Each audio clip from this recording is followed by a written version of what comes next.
Chronické zápalové ochorenia čreva sú skupina ochorení, ktoré sa môžu vyskytnúť u pacientov aj bez psoriázy. Pacient môže si tú svoju genetiku niekedy roky nosiť a určitým stimulom môže to ochorenie vzplanúť. Chronický zápal sa najčastejšie u pacienta prejavuje tým, že začína mať nejaké opakované bolesti brucha.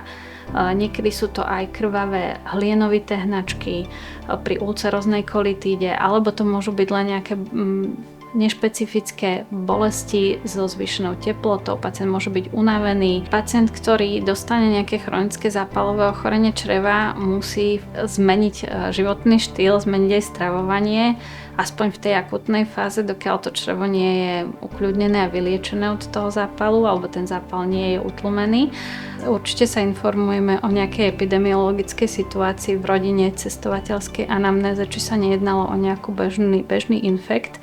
V tom čase pacient vie, že si napríklad nemá podať biologickú liečbu, že sa to preruší, že sa prerušia nejaké iné stimuly. My vieme o tom, že určité lieky, biologické lieky psoriázy môžu aj navodiť tento črevný zápal, čo je veľmi dôležité, pretože v danom prípade, ak by pacient daný liek užíval, liečbu musíme prerušiť a následne ďalší terapeutický postup konzultujeme s gastroenterológom a buď volíme liek, ktorý vlastne súbežne účinkuje aj na psoriázu, aj na kožu, alebo niekedy aj gastroenterológ len pridá niektorú z iných modalít.